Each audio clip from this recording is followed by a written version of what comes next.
Hi, welcome to the Dr. Jimbo Love Show. I'm here with Seth Matthew, and we are here on the 18th of December sitting outside at the Brothers Bar and Grill at the Shops of Northfield. Yeah, we're right under the heat lamps. It's pretty toasty. Absolutely, and we have a TV right in front of us, which you can't see, but it's just wonderful.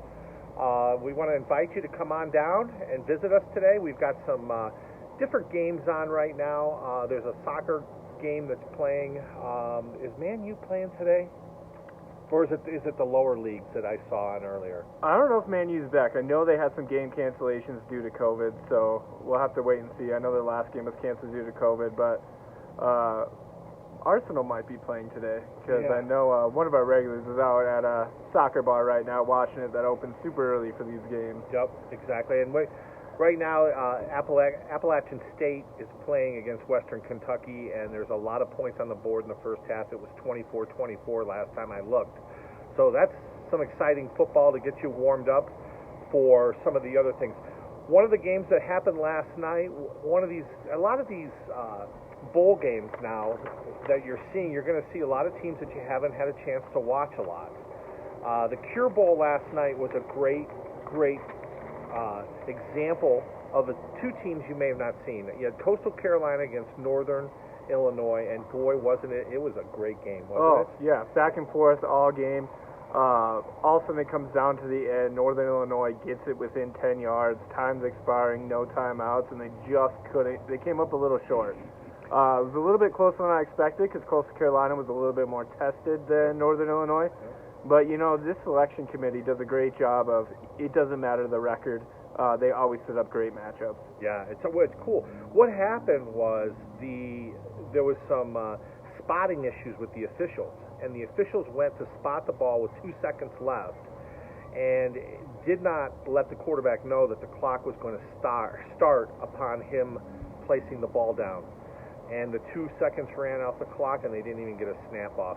And it's sad for a team like Northern Illinois to lose a game like that. Now, Northern Illinois does not back down from their schedule. They beat 5 bowl-eligible teams this year, and the 4 losses they had and then now a 5th loss, are all ranked teams. Mm-hmm.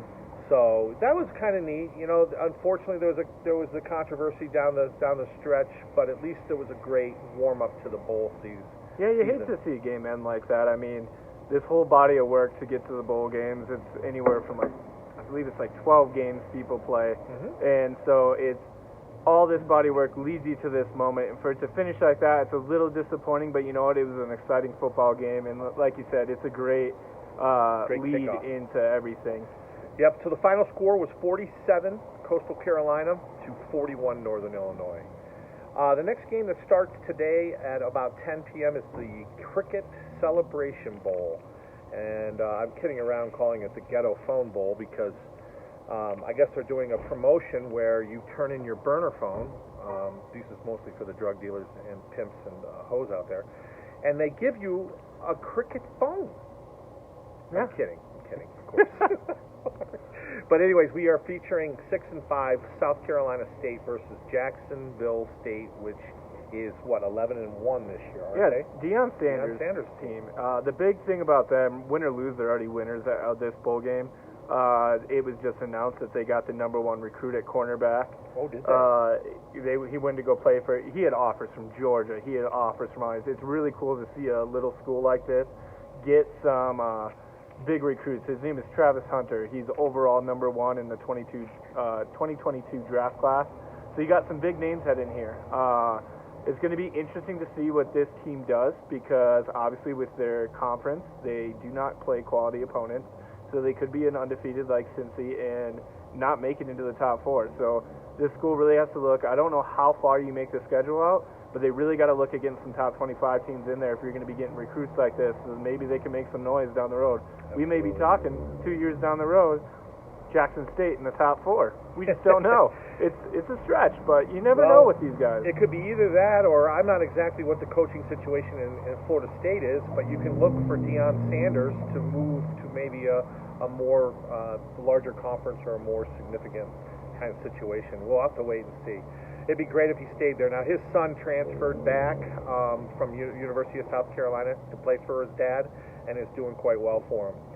On Saturday at 5 p.m. tonight, we have the LA Jimmy Kimmel Bowl. I was joking about it last week, calling it the Jimmy Kimmel Bowl, but it's actually officially called the Jimmy Kimmel Bowl.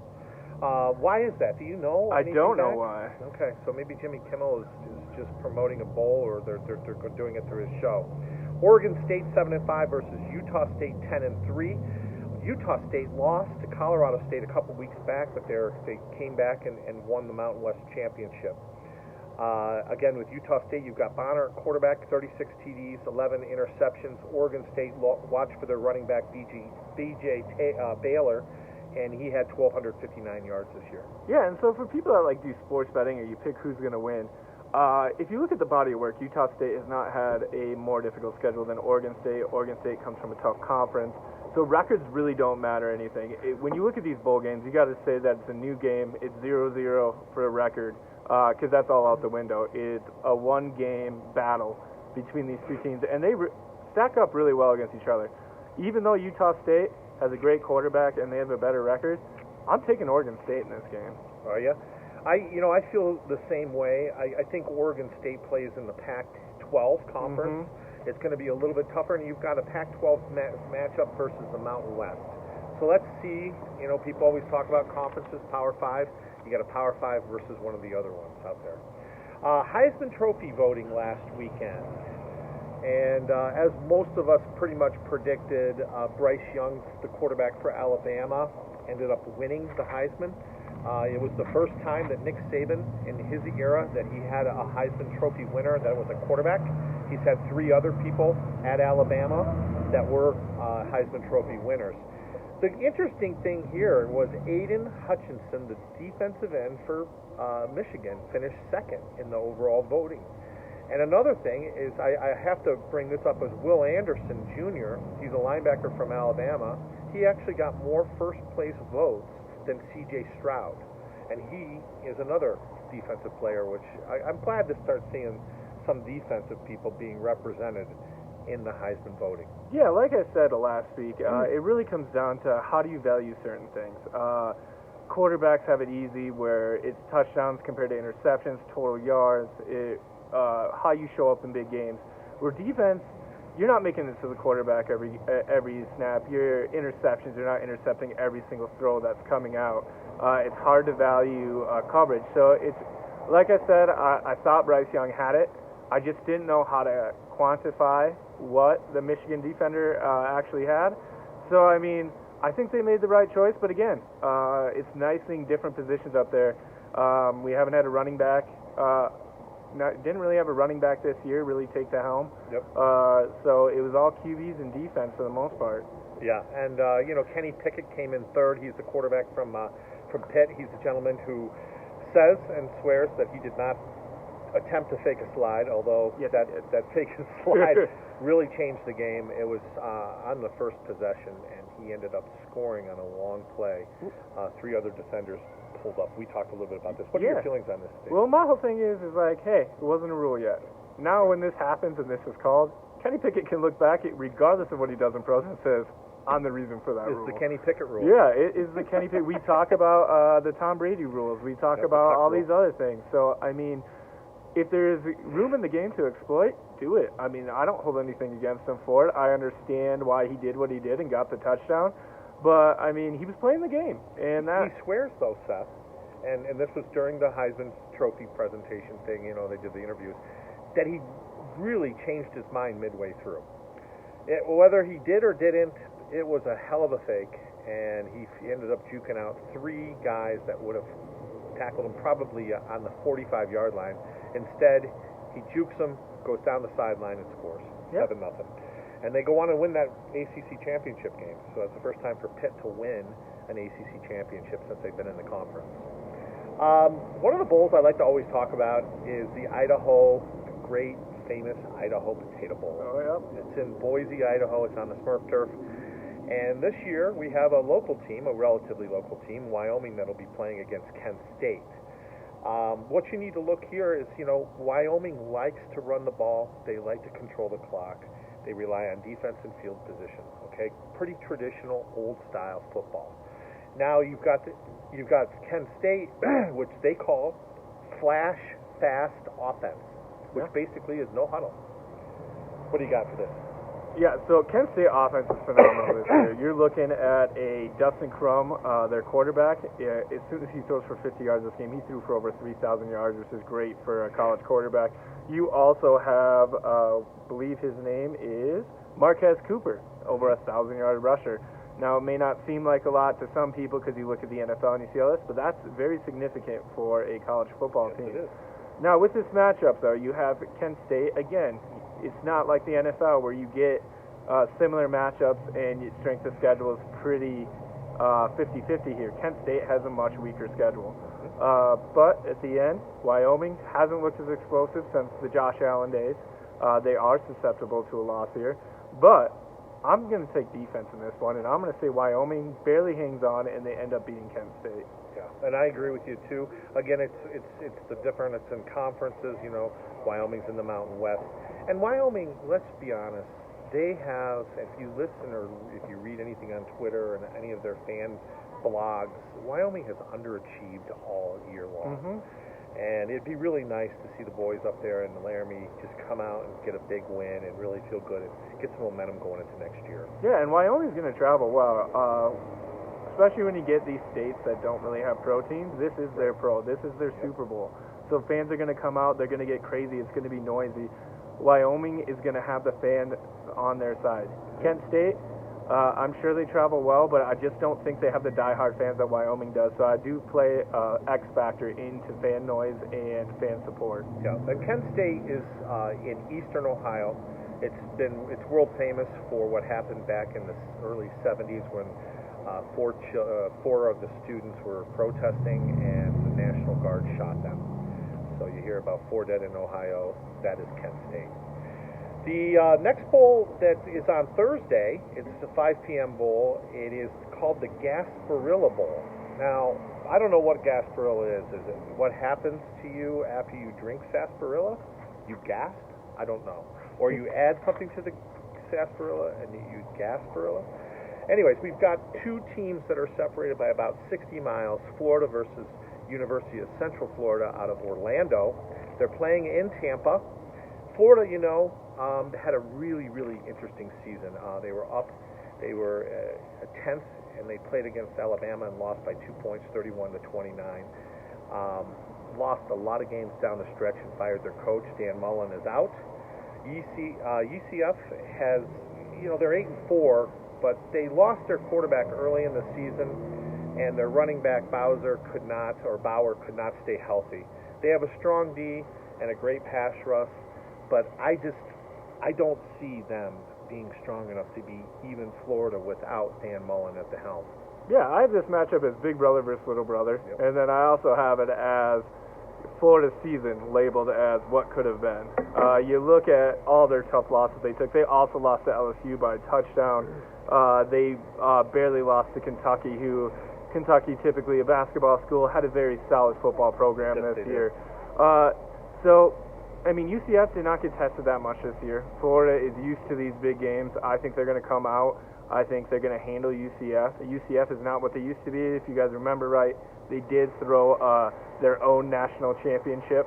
Scott Frost and the boys. Yeah, because they went undefeated and they didn't get in the top 4, which is unfortunate. Yes, but it all comes to strength schedule.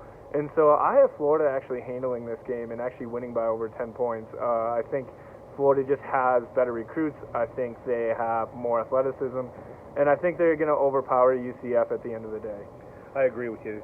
And take a note, too. Again, this is a display of different conferences as well as just teams that face each other.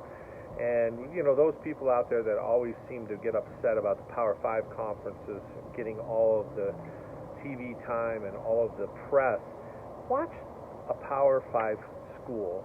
And this one, Florida's 6-6. They're very mediocre. And watch how they do against, a non-power conference team. Yeah, and the Power 5 is always susceptible to an upset every once in a while. Appalachian State back in the day upset Michigan when Michigan was the top 4 team. The little guys do get wins occasionally. Oklahoma lost to Boise State on a Statue of Liberty play. So it does happen. I just don't see any miracles happen this year. I think Florida got beat up enough this year, and that they're going to come out with something to prove.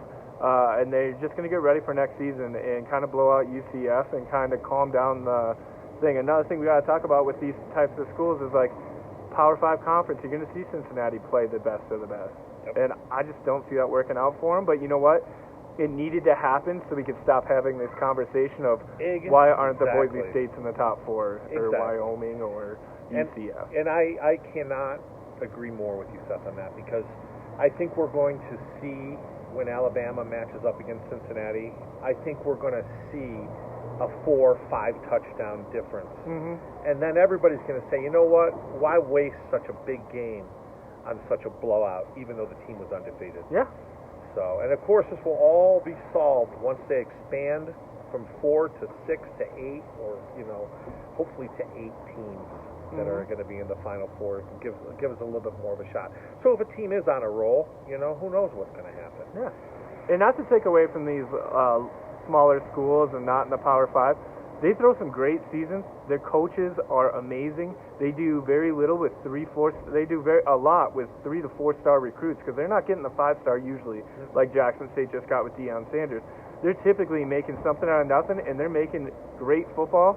They still get some great players, but I mean, when you have an Alabama and you're getting a top 100 recruit in every position, it's just tough to overcome. Well, and Alabama has had the top recruiting class in the nation 9 out of the last 11 years. They just got beat out, though, for this year. Right now, leading the way, it's not over. Texas A&M. Just now, Jimbo maybe that loss, that win that Texas A&M got, maybe that put them over the edge. Nope.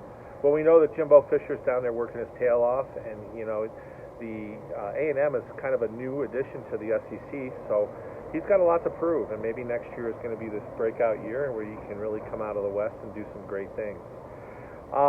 We're going to talk a little bit about some of the hoop games. Now, unfortunately, the hoop games, there are almost 11 programs right now that have called off games. And again, it's sad to see this with COVID.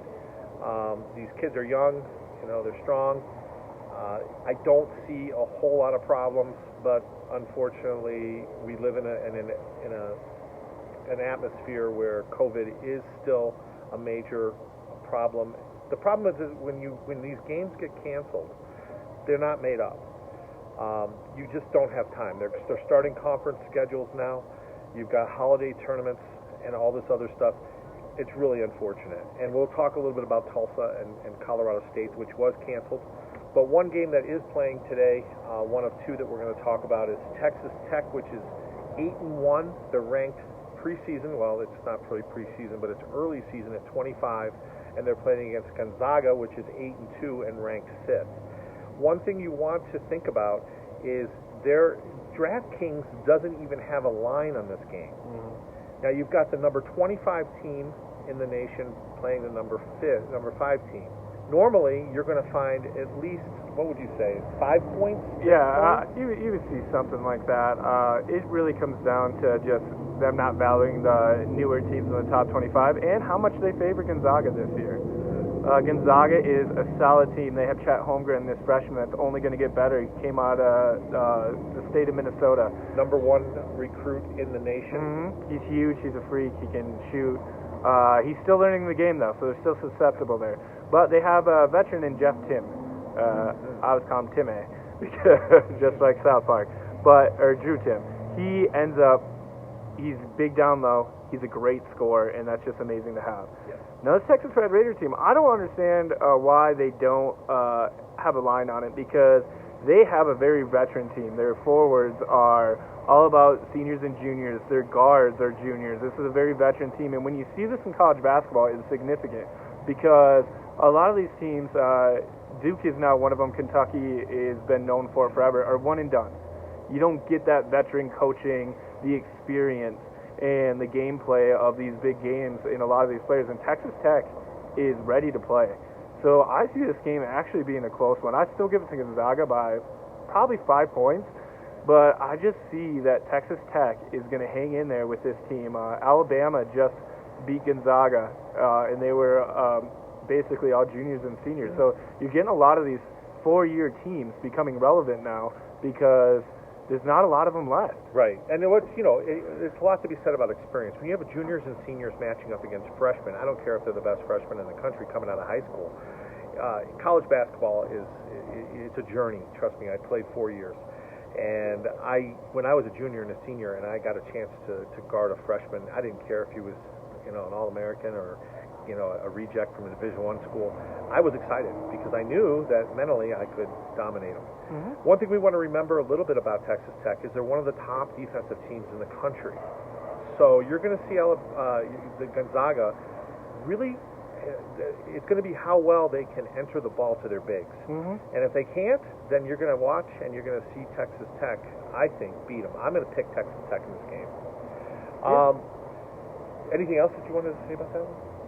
That one basically is all about Gonzaga's flow play. Their guards are really good at distributing it to their bigs. The issue with Gonzaga is their guards are very inconsistent. When Gonzaga has struggled, it's because their guards are shooting 3 of 10 from the field. They're really not hitting their shots. When they're blowing teams out, their guards are on point. They have no issues with the forwards, though. The forwards are always going to play. You're getting Chet Holmgren probably averaging 13, 14 points. Then you got Drew Timm. He's putting up at least almost 20 points a game. Oh, he's tough. And you guys remember him down the stretch in the NCAA finals last year and the tournament. He just had a great tournament. Mm-hmm. We're going to skip Tulsa versus Colorado State, but Seth's got some stuff about Colorado State, a team that's just basically an hour and 15 minutes up north from us. They're ranked 23rd right now. Tell us a little bit of what you got for Colorado State. Yeah, so Colorado State really gets hurt by this game. Not significantly with Tulsa because they probably would have beat them anyways, but the big thing is their next game got canceled too, which is against a ranked Alabama opponent, which is their only ranked opponent that they have all year. Colorado State is very good guards. They have 2 really good juniors that are averaging about 15 points per game. They're just a really rounded team. But the big issue, without having a ranked opponent, they're going to, at best, I can only rank, even if they were to go undefeated this year, maybe a 7th seed, which is crazy because you're going to have the 2-3 losses Dukes, you're going to have the 2-3 losses Gonzagas, they're going to get 1 seed. You're going to have probably less significant teams of maybe they're going to have 8 losses, and they're going to probably outrank you in March Madness just due to quality of schedule. So it's unfortunate that Colorado State got dealt this card because they really could use that Alabama game for the selection committee when it comes to ranking in March Madness. Absolutely. Well, the good thing about college basketball is it is a long season, and there's going to be plenty of opportunities. And hopefully, even though they're not playing ranked teams, we're going to see a good body of work, which the committee will get them in. Because, once you're in, hey, anything happens. Yeah. You can be the 68 team, and we've seen a couple of those play-in teams make it to the Final 8. Yeah, look at Loyola Chicago's really made a name for themselves lately. Davidson back in the day had a really solid crew. So, I mean, college basketball, I feel, especially because it gets crazy in March Madness. Last year was just nuts where every team that was ranked and favored was getting upset left and right. It really cost me a lot of money in college basketball betting. But that is the great thing because it's not as, I wouldn't say lopsided as football, because the big thing is with college basketball, we've seen it over and over and over again. Even though they don't match up, they may not play ranked opponents, they play different styles. Yep. And sometimes the best team doesn't match up well, and it's too late for them to figure it out. Yeah. Well, one thing you have to remember, too, is you're talking about 22 starters in a college football game, where in basketball you have 5 starters, and you're probably playing maybe 2 or 3 people off the bench. So you really only have to put together a smaller core group to compete on a national level. So smaller schools and non-traditional schools have opportunities, especially if they have good guard play and defense in the tournament. I mean, we can go all the way back to 1983 with NC State. NC State was 14-10 entering the NCAA tournament, and back then there was only 32 teams. So when they played, they ended up winning it. It was one of the most storied NCAA tournaments in recent history. Not really so recently history, because Seth, you weren't even alive yet, were you? Nope, wasn't alive yet. All right, we have UNC, and again, UNC, University of North Carolina versus Kentucky. Kentucky's ranked 21st. What's odd is that you're seeing a North Carolina team that's not ranked in the preseason. Now they've gone through a coaching change. Roy Williams has retired, and Hubert Davis has stepped in. What do you have for this game? What do you think you see happening here between these two teams? Yeah, so the big thing here is UNC is definitely underranked when it comes to this. This is a weird year. ACC, typically you see 4, 5, 6 teams in the top 25. They have one, and it's just Duke, sitting at number 2. UNC has beaten a ranked team in Michigan, who was sitting at like the 24th when it happened, but they've also had 2 other games against ranked opponents that they've dropped them both. One being Tennessee and I believe Purdue early on in the year. But UNC has a new coach, so they're all gelling right now. They're only going to get better as the year goes on. Kentucky is really hanging their hat on their defense. When they're getting 7 to 8 steals on all their wins. So UNC really has to take care of the ball. And they also, Kentucky has a big man named Oscar, I'm going to butcher your name, Tshibwe, and he's averaging a double-double a game. And that is just amazing for anyone on any college basketball team. Absolutely. That's a great thing.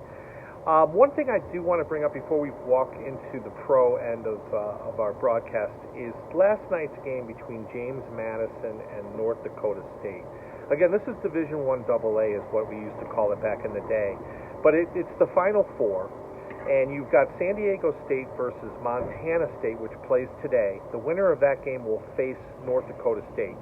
Great game last night, 20-14. James Madison has been a traditional power in the Division I AA, and I'm going to call them that because I know they call them something differently.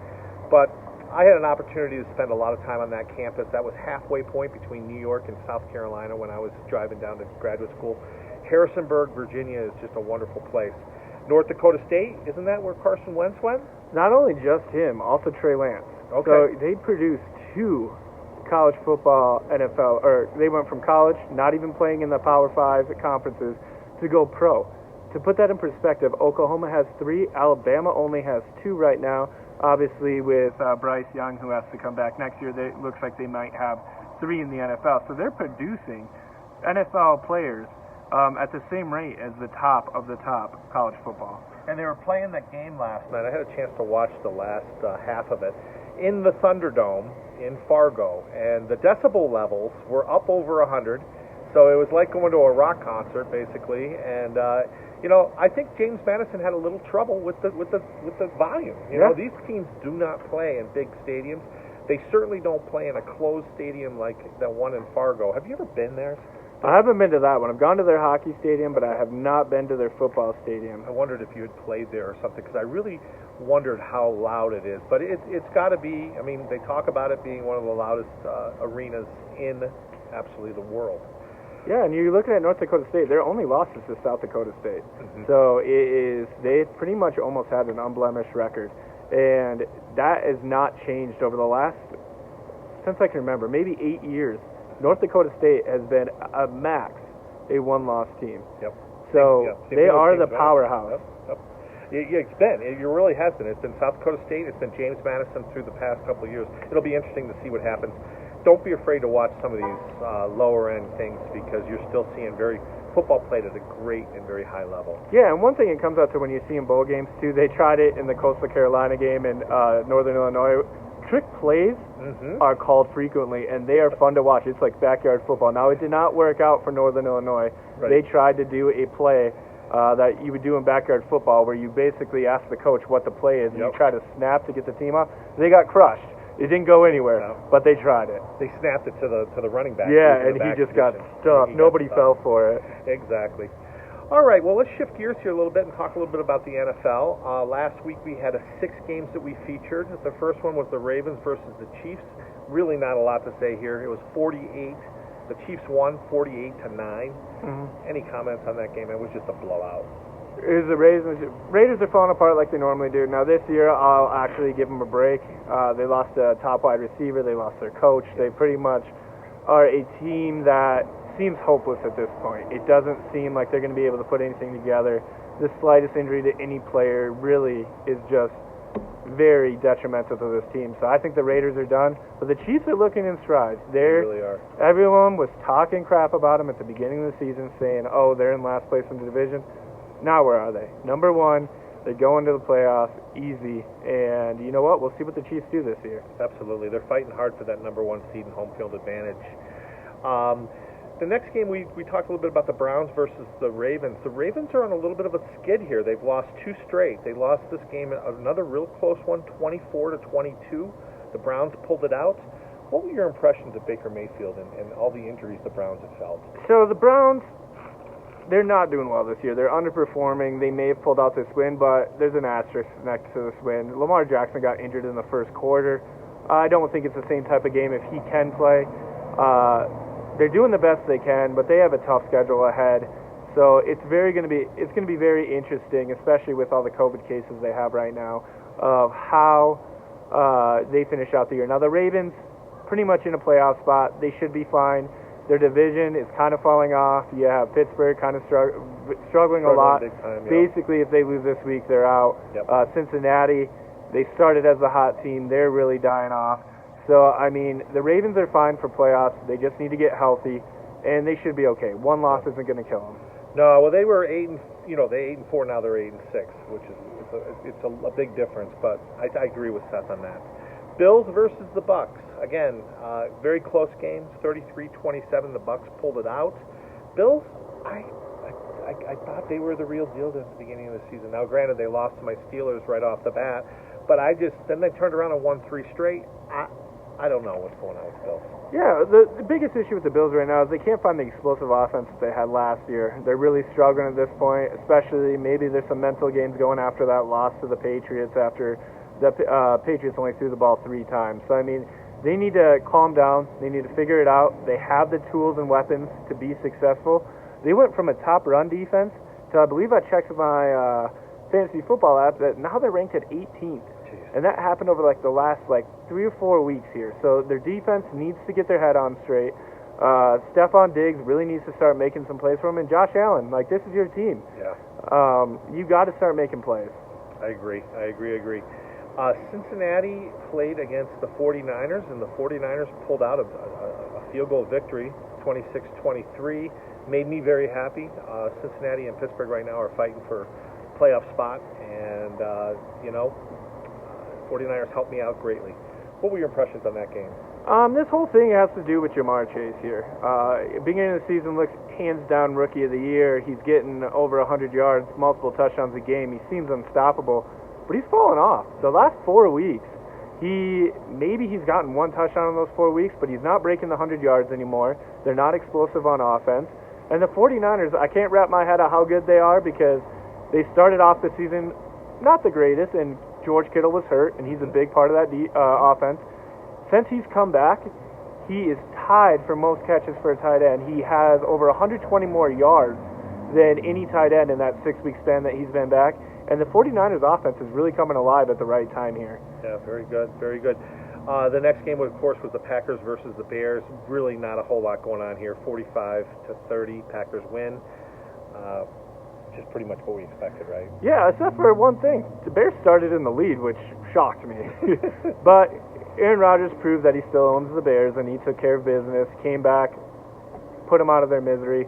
Bears are pretty much just waiting till the end of the season to fire their coach, so hopefully, the Bears hopefully don't play anymore because they play my Vikings twice.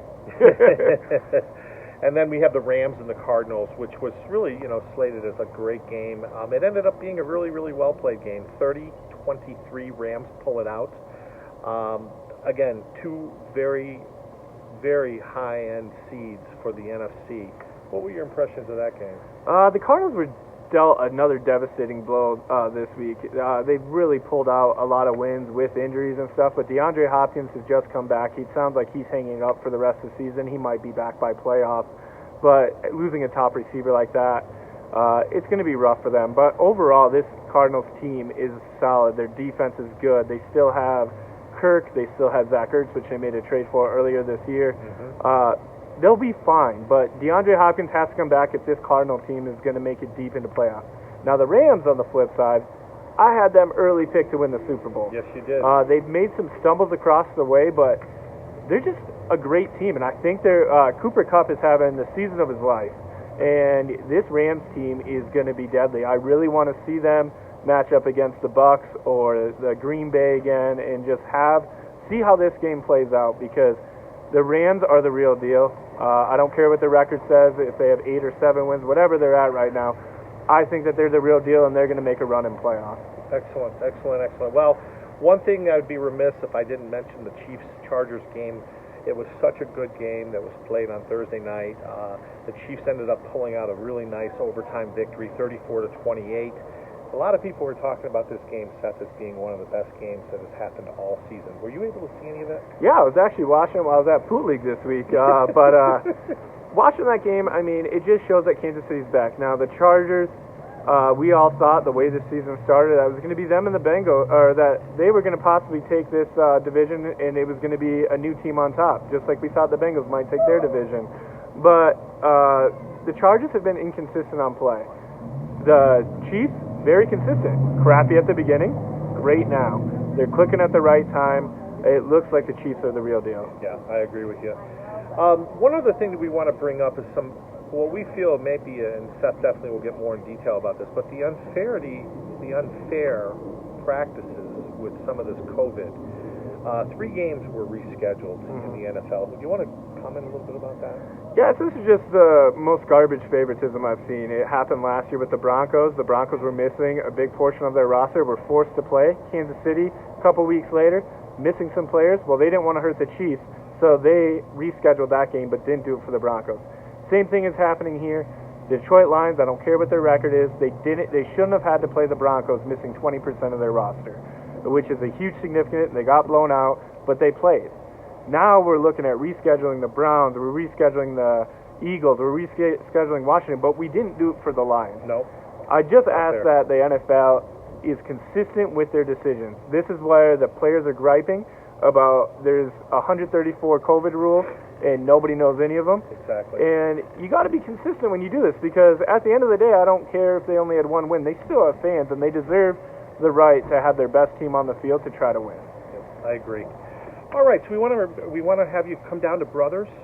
We're going to take a short break here, but Brothers, tell us a little bit about what's going on with Brothers, and I'm going to let Seth tell you a little bit about this, and then hit the stop. Yeah, I got you. So here at Brothers, we have, I believe we have one more UFC coming up here, unless it's at the new year. We have some great games coming up for the bowl games. A lot of them are happening right after Christmas. Minnesota's coming up against West Virginia. We will have all bowl games on. We'll have all the NFL games on. But we're basically right now hosting all the holiday parties. You can see a little bit of a wreath here. The mall is decorated, so you guys don't really have to decorate. We've decorated our whole space, so it is very Christmas themed. So you guys can come on down, enjoy a staff party, and join a family get-together. If you don't want to host everyone at your house, we'll take care of the cleanup, and we'll make your food. So come on down, come check us out, and come watch a game with us.